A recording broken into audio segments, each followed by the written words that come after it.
Imaginemos por un momento a alguien intentando juntar en la misma mesa a dos grupos que, bueno, históricamente parecen odiarse a muerte.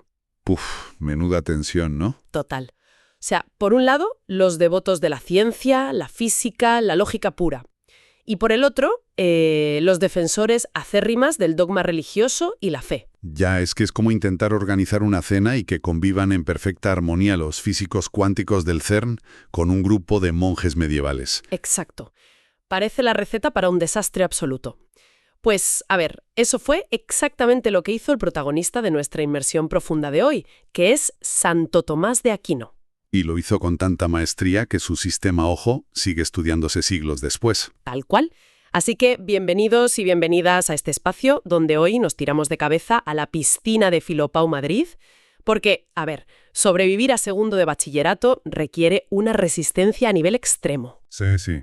Ojeras permanentes, sobredosis de café de máquina. Y esa sensación horrible de encierro en la biblioteca del Retiro, mientras parece que el resto de Madrid está de terraceo tomando el sol. Es durísimo. Es una época que exige muchísima estrategia mental para quienes se enfrentan a las pruebas de acceso. Y hay que tener claro que entender a Santo Tomás no consiste en vomitar apuntes o memorizar frases en latín sin sentido. Claro, eso no renta nada para el examen. Exacto. Consiste en comprender una obra de ingeniería intelectual que es fascinante, porque su objetivo no era simplemente apaciguar las aguas entre la razón y la fe. Él quería demostrar que, en el fondo, ambos bandos hablan el mismo idioma, ¿verdad? Eso es. Para Enlaquinate, la razón y la fe no son conceptos que se anulan, sino dos herramientas diferentes que apuntan a una única verdad. Vale, ok. Vamos a desempacar esto un poco. Porque sobre el papel suena muy diplomático y muy bonito, pero en la práctica de aquella época, o sea, Aristóteles era visto por muchos teólogos casi como un peligro, como un hereje. Totalmente. Era una movida importante. Entonces, ¿cómo logra Santo Tomás trazar esa frontera para que la filosofía, que exige pruebas lógicas, y la teología, que exige creencia ciega, trabajen juntas sin tirarse los trastos a la cabeza? Pues, a ver, la genialidad de Santo Tomás reside en trazar un mapa con 3 territorios de conocimiento súper bien delimitados. El primero pertenece exclusivamente a la teología, que son los artículos de fe. O sea, los misterios intocables. Exacto. Hablamos de dogmas absolutos como la Trinidad o la Encarnación, que la mente humana jamás podría deducir solo pensando. Y luego, el segundo territorio es el de la filosofía, que él llama las verdades de razón, divina del cielo. Vale, hasta aquí todo en orden. Una frontera impenetrable. La ciencia, en su laboratorio con sus probetas, y la religión en su templo. Ningún problema. Pero aquí viene la aportación magistral, la gran síntesis. Existe un tercer territorio, una zona fronteriza compartida, que él llama los preámbulos de la fe. Preámbulos de la fe suena a término que da puntos en la PAU. Da muchísimos puntos. Son verdades que forman parte del dogma religioso, pero que, ojo, también pueden demostrarse utilizando estrictamente la lógica y la razón humana. Ostras, claro. Y el ejemplo estrella de esto es la existencia de Dios, ¿no? Tal cual. Es decir, que se puede llegar al mismo destino por dos carreteras completamente distintas. Me encanta. Es como, imaginemos una empresa de investigación. La filosofía sería el becario o el equipo de analistas de campo que hace el trabajo sucio, recoge datos empíricos, hace deducciones lógicas y construye un caso.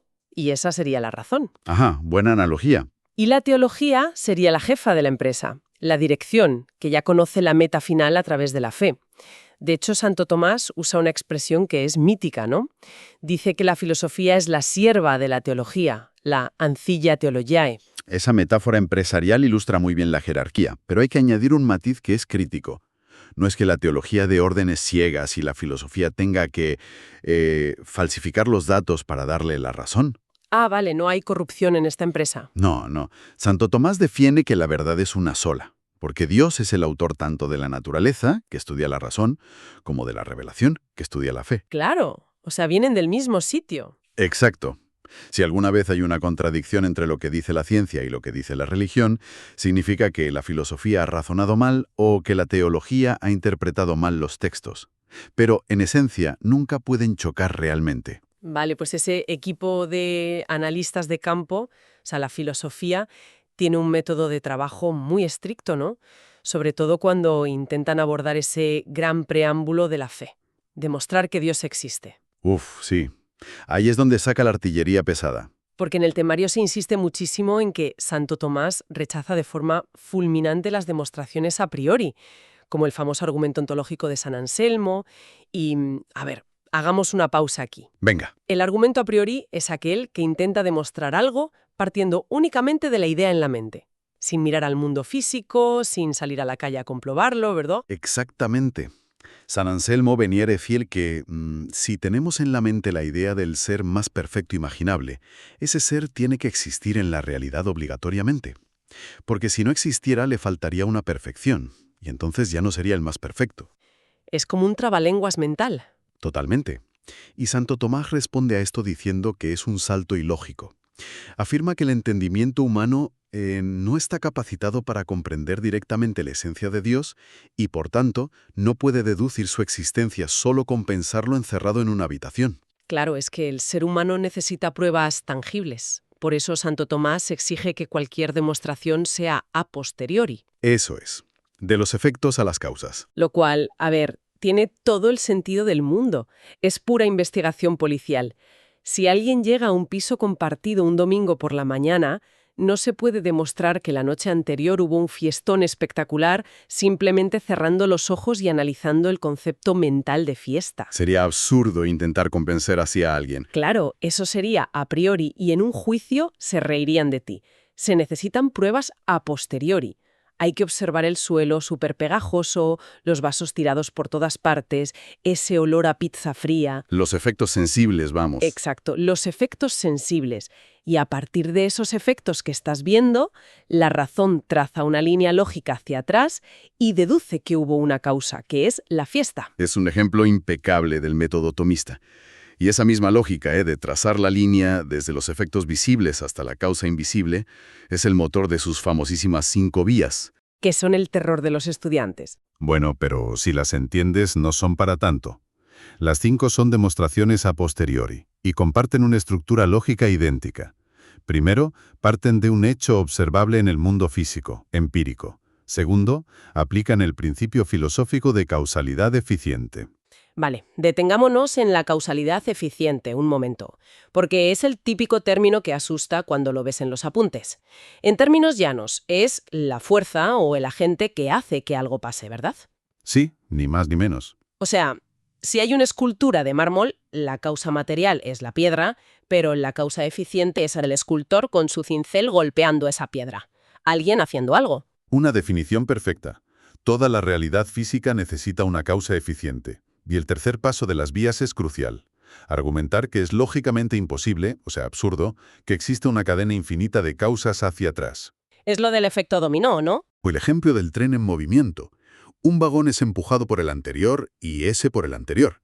Pero es imposible que haya infinitos vagones empujándose unos a otros sin una locomotora inicial que genere el movimiento por sí misma. Claro, sin esa primera causa que arranca todo, nada se movería hoy. Eso es. Y el cuarto y último paso es concluir que esa primera causa, que no es causada por nadie más, es lo que todos llamamos Dios. Vale, de esas 5 vías, para quienes se preparan la PAU en la Comunidad de Madrid, hay 2 que son fundamentales y caen muchísimo en los comentarios de texto, la cuarta y la quinta. Son las estrellas del examen, sin duda. La cuarta vía es la de los grados de perfección. Y, a ver, el argumento dice que observamos cosas que son más o menos buenas, más o menos nobles en el mundo.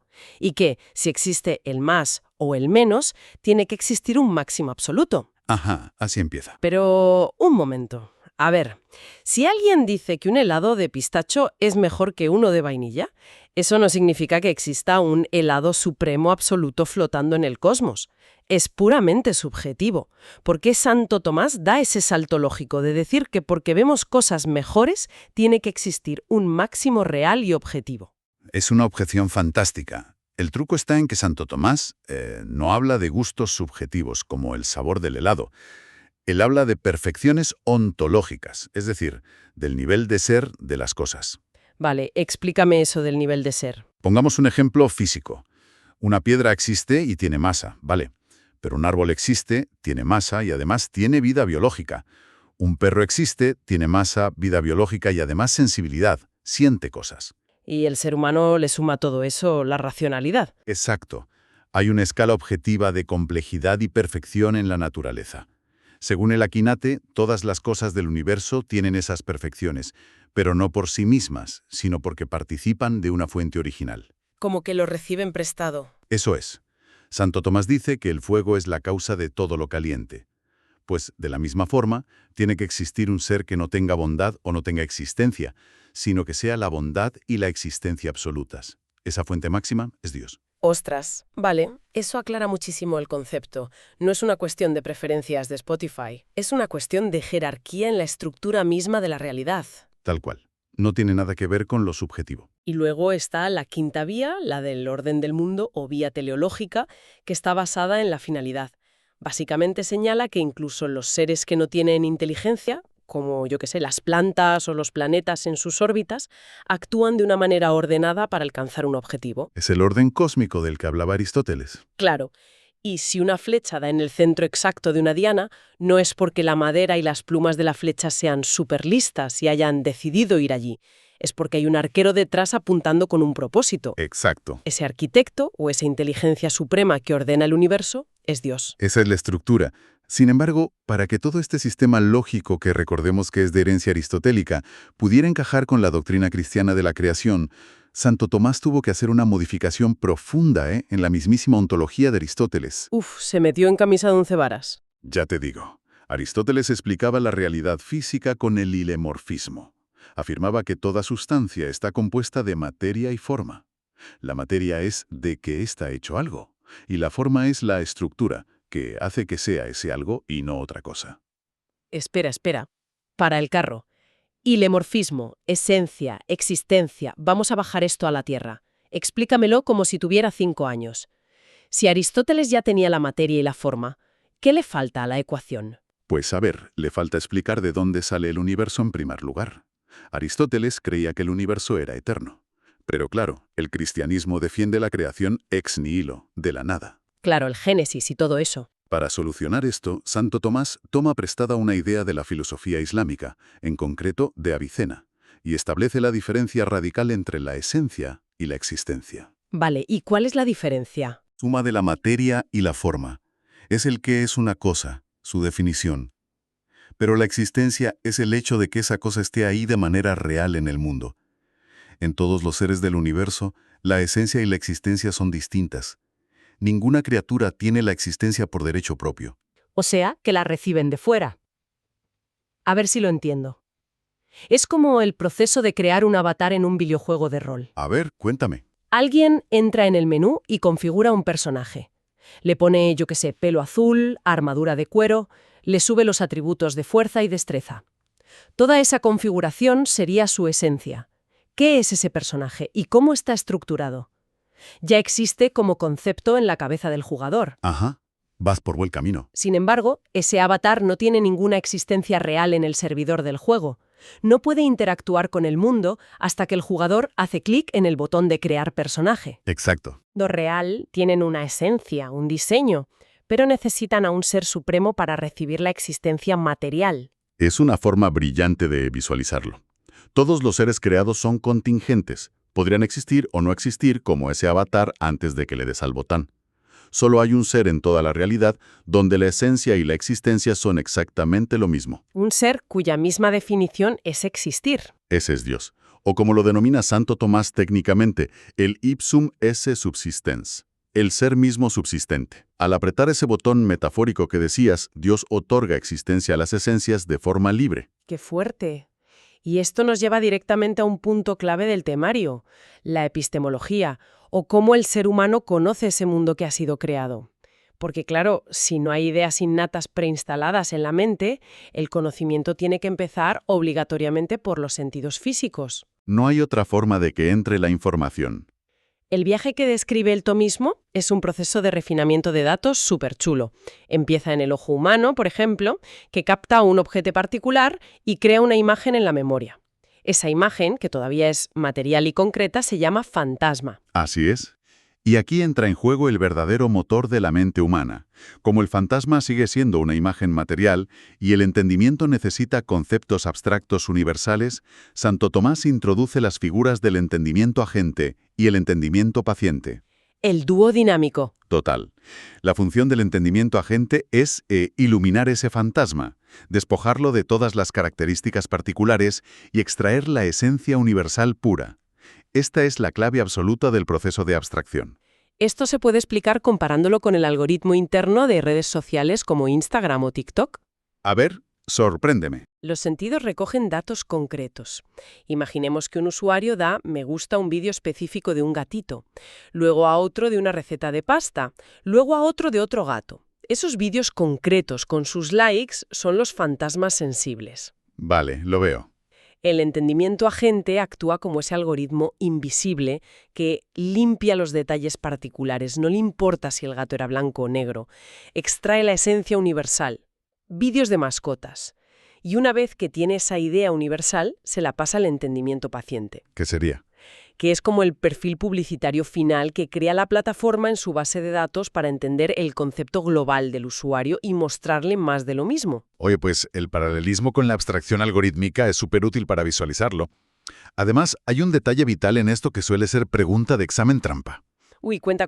Contra la filosofía de Averroes, que afirmaba que el entendimiento agente era un intelecto único y universal para toda la humanidad, una especie de mente colmena, Santo Tomás defiende ferozmente que este entendimiento es individual. Claro, cada persona tiene el suyo en su cabeza. Cada ser humano posee el suyo propio. Y ojo, si conectamos este proceso epistémico con el panorama general de la antropología, llegamos a una conclusión trascendental. Brutal, sí. Porque la deducción lógica es aplastante. Si la mente humana es capaz de realizar operaciones inmateriales, como extraer conceptos universales sin depender de la materia física en ese último paso, esto demuestra que el principio que anima al ser humano, o sea, el alma, tiene autonomía respecto al cuerpo. Exacto, no depende de lo físico para pensar conceptos puros. Por tanto, es una sustancia espiritual, inmortal y creada directamente de la nada por Dios. Ahí es donde Santo Tomás le pega un repaso a Aristóteles y da un paso muchísimo más allá. Efectivamente. Y cuando se define al ser humano como una criatura racional, libre y con un alma inmortal, surge la necesidad lógica de una brújula para navegar por el mundo. Claro, no somos animales guiados por el puro instinto de supervivencia. Necesitamos una ética. Y para Santo Tomás, esa ética se fundamenta en la famosísima ley natural. Aquí es donde la cosa se pone verdaderamente interesante. La ley natural vendría a ser como el sistema operativo ético humano, que ya viera de fábrica. Santo Tomás afirma que todos los humanos nacen con una capacidad innata en la razón para captar los principios morales básicos. Que no es lo mismo que tener ideas innatas, ojo. Es una capacidad. Exacto, una intuición moral. A esta intuición la escolástica la llama sindéresis. Es como un detector infalible cuyo principio supremo es muy básico y muy simple. Hace el bien y evita el mal. Y de ahí se derivan 3 inclinaciones naturales. Son 3 niveles que estructuran toda nuestra existencia y que hay que saberse sí o sí. El primero es la inclinación a conservar la propia vida, algo que compartimos con cualquier sustancia del universo. Una piedra se resiste a ser destruida. Nivel 1. Supervivencia. Check. El segundo es la inclinación a la procreación y al cuidado de las crías, que es algo que compartimos con el resto de los animales. Nivel 2. Instinto animal. Check. Y el tercero es ya exclusivamente humano, propio de los seres racionales, la inclinación a buscar la verdad sobre Dios y a vivir en sociedad de forma pacífica. Es que todo encaja con una precisión matemática. Y basándose en esa tercera inclinación de vivir en sociedad, se justifica que el Estado cree leyes humanas, la famosa ley positiva. Que es el Código Penal, las leyes de tráfico. Exacto. Pero que en todo caso deben estar siempre subordinadas y nunca contradecir a esa ley natural inmutable que Dios ha puesto en nosotros. Si una ley humana contradice la ley natural, según Tomás, no es ley, es corrupción. Toda esta arquitectura teórica es fascinante, de verdad. Pero a ver, seamos prácticos. No sirve de nada el día de la PAU si no sabemos identificarla en el texto exacto que nos van a poner delante y si no sabemos exprimirla para obtener la máxima puntuación en la Comunidad de Madrid. Pues entramos de lleno en la zona estratégica. Atención a la gente que se examina en Madrid. El modelo oficial de la convocatoria 2025-2026 trae de forma literal el texto A, que es un fragmento fundamental de la Suma Teológica. Un texto clave. El texto empieza diciendo así: Vemos en los seres que unos son más o menos buenos, verdaderos y nobles que otros. En el instante en que el ojo lee ese más o menos, en pleno examen, tiene que saltar una alarma de emergencia en el cerebro. Pip, esta es la cuarta vía, los grados de perfección. Eso es. Una identificación rápida es medio examen ganado y mucha tranquilidad. Totalmente. Para la pregunta 1.1, que requiere exponer la tesis del texto, es indispensable explicar la deducción lógica paso a paso. Hay que señalar cómo la observación empírica de una jerarquía en la realidad, ese más y menos del que habla el texto, exige ontológicamente la existencia de un ser que posea esa perfección en grado máximo absoluto. No vale con decir habla de Dios. Hay que explicar el porqué. Eso es. Hay que explicar que ese máximo absoluto otorga la perfección al resto mediante la participación, y a ese máximo lo llamamos Dios. Muy claro. Y luego, por fin, llega el momento de brillar de verdad en la pregunta 1.2, la comparación de ideas. Aquí es donde los correctores separan los exámenes decentes de los exámenes extraordinarios que sacan el 10. Hay un par de vías clásicas y muy fiables para este texto de los grados de perfección. A ver, repasa las opciones. La primera es comparar este texto con la filosofía de Platón. Se puede trazar un paralelismo súper directo entre estos grados de perfección tomistas y la teoría platónica de la participación, donde las cosas del mundo sensible son copias más o menos perfectas de las ideas intelectibles. Es una conexión buenísima. De hecho, se podría comparar a Dios directamente con la idea del bien supremo que ilumina todo en el mito de la caverna. Es un paralelismo precioso y muy fácil de defender. Esa opción demuestra soltura histórica y al corrector le va a encantar. Otra vía excelente, puesto que el propio texto de aquí no menciona al filósofo en mayúsculas, es, como no, Aristóteles. El maestro. Se puede argumentar cómo Santo Tomás utiliza la física aristotélica, concretamente el concepto del motor inmóvil. Pero, ojo, hay que destacar la gran diferencia para que se note que domináis el tema. ¿Cuál es el matiz clave ahí? Que el motor inmóvil de Aristóteles mueve un universo que es eterno. Atrae la materia hacia sí como objeto de deseo, pero no la crea de la nada. Santo Tomás reconvierte esa figura, la dota de infinitas perfecciones, de voluntad, y la transforma en el Dios creador personal cristiano. Claro, cambia las reglas del juego, esas son apuestas seguras. Pero para quien quiera demostrar un dominio filosófico absoluto, un modo Dios, y dejar al tribunal con la boca abierta, hay una tercera vía. Uy, me gustan los retos, ¿cuál es? El contraste radical. Consiste en coger la cuarta vía de Santo Tomás y estrellarla directamente contra la filosofía de Friedrich Nietzsche, comparar a un monje del siglo XIII superordenado con el filósofo del martillo que quiere destruirlo todo. Ostras, es el contraste perfecto porque representan dos visiones absolutamente antagónicas del universo. Es súper interesante. Se puede explicar que, mientras Santo Tomás afirma en este texto que la bondad y la verdad son perfecciones absolutas y objetivas que emanan de Dios, Nietzsche proclama la muerte de Dios y dinamita por completo toda esa estructura metafísica. Claro, es que para Nietzsche la idea misma de un bien supremo u objetivo es una gran mentira. Exacto. Diría que es una ficción inventada por una moral de esclavos resentidos para consolarse de su debilidad en el mundo terrenal. Lo que para el Aquiнаes es la perfección máxima que da sentido lógico y orden al universo, para Nietzsche es el origen del nihilismo y la negación de la vida real. Enfrentar la perfección objetiva medieval contra el vitalismo destructor del siglo XIX. Te digo una cosa, es una jugada maestra para rematar el comentario. Te garantizas el sobresaliente. Y bueno, hablando de dinamitar estructuras, creo que ha llegado el momento de poner a prueba el propio sistema atomista. Entramos en la sección de las preguntas de verdad. Venga, dispara. Un dilema directo. Hace un momento hablábamos de la sindéresis, esa intuición moral innata que nos grita en la cabeza a todos, haz el bien y evita el mal. También sabemos que para la escolástica el mal no es una sustancia real que exista por sí misma en el universo, sino que es simplemente una privación del bien. Una carencia, como la oscuridad es la falta de luz. Así es. Al haber sido todo creado por Dios, la existencia misma es buena. El mal no tiene entidad ontológica independiente. No hay un Dios del mal creando cosas malas. Vale. Entonces, si el mal no tiene entidad propia y todos venimos de fábrica con una brújula moral infalible apuntando hacia el bien, ¿por qué la historia humana está llena de maldad pura, premeditada y atroz? Ya, es la gran pregunta. O sea, pensemos en cualquier telediario de hoy en día. ¿No peca este sistema de un optimismo ingenuo al reducir el sadismo extremo, las guerras, a una simple ausencia de bien? Da la sensación de que ignora por completo la capacidad humana para desear activamente la destrucción del otro. Es una crítica profunda y la verdad es que ataca a la línea de flotación de la antropología medieval. Pero lo que argumenta el tomismo para defenderse no es ingenuidad moral.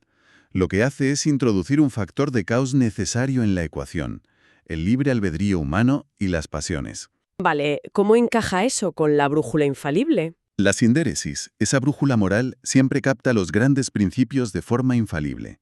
Nadie, en su sano juicio, piensa, el mal es bueno por naturaleza y por eso lo hago. El fallo catastrófico ocurre en la aplicación práctica de esos principios, a través de la voluntad. Pero a ver, si la brújula te señala el norte bien, ¿cómo terminamos eligiendo ir hacia el sur y realizar actos horribles? Porque el juicio humano, en situaciones concretas, se nubla por la ignorancia o es secuestrado por pasiones vehementes, como la ambición desmedida, el odio o la sed de venganza. Según esta visión, la persona que comete un acto atroz no lo elige bajo la etiqueta de mal absoluto. O sea, no se ven a sí mismos como el villano de la película. Exacto. Su mente distorsionada le presenta esa acción terrible como un bien menor o una ventaja temporal que le beneficia a él de alguna manera en ese instante, aunque objetivamente sea una monstruosidad. Ostras, claro. Por supuesto, un filósofo contemporáneo objetaría que esta explicación medieval se queda muy corta ante fenómenos como el nihilismo moderno o la crueldad desinteresada. Pero en el sistema de Santo Tomás, concederle existencia real al mal habría destruido por completo la premisa de un Dios infinitamente bueno y creador de todo.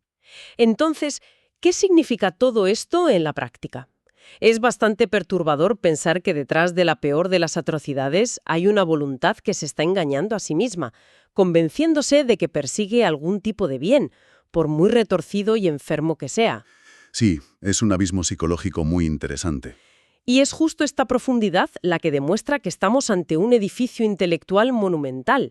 Santo Tomás logró construir un puente superestable entre la razón empírica fría de Aristóteles y la espiritualidad ardiente del cristianismo. Dejando un legado que moldeó todo el pensamiento europeo posterior, e influyó decisivamente en la concepción moderna del derecho natural y, fíjate, hasta de los derechos humanos. Fue un esfuerzo titánico de síntesis.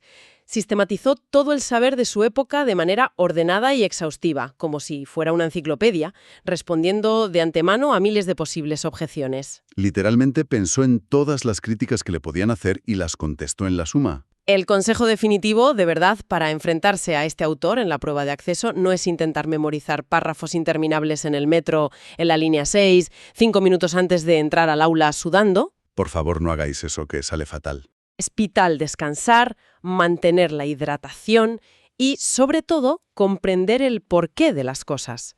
Si se comprende que la filosofía tomista rechaza las ideas innatas y necesita los sentidos físicos, se entenderá automáticamente por qué las 5 vías tienen que empezar obligatoriamente observando efectos empíricos en el mundo. La lógica interna lo es todo con este autor. Totalmente de acuerdo. Y para mantener esa lógica en forma, me gustaría proponer un experimento mental a quienes nos escuchan para reflexionar una vez termine esta inmersión. A ver, lanza la bomba. Santo Tomás utilizó la tecnología analítica más puntera de su siglo, que era la física de Aristóteles, para argumentar a favor de la existencia divina. Si este pensador apareciera repentinamente reencarnado en nuestro siglo XXI, ¿cómo rediseñaría sus 5 vías? Uf, qué pasada de pregunta. Intentaría deducir a Dios a partir de las anomalías de la física cuántica, de la radiación de fondo del Big Bang o de los modelos de redes neuronales de la inteligencia artificial. Me explota la cabeza. Y en un universo post-einsteiniano, que sabemos que está en una expansión acelerada, que no tiene un centro fijo, ¿cómo encajaría hoy la figura inamovible de un motor inmóvil? Es una pregunta tremenda, de verdad. Imaginar la suma teológica escrita con fórmulas de mecánica cuántica y algoritmos es el tipo de reto intelectual perfecto para sentar todo lo que hemos visto hoy y no olvidarlo nunca. Ahí lo dejamos para que le deis vueltas. Lo dejamos aquí por hoy. Muchísimo ánimo con esa preparación a quienes nos escucháis. Confiad a tope en el trabajo que habéis realizado y a por ese examen de historia de la filosofía. Hasta la próxima. Un saludo enorme y muchísimo éxito con esa prueba. A reventarlo.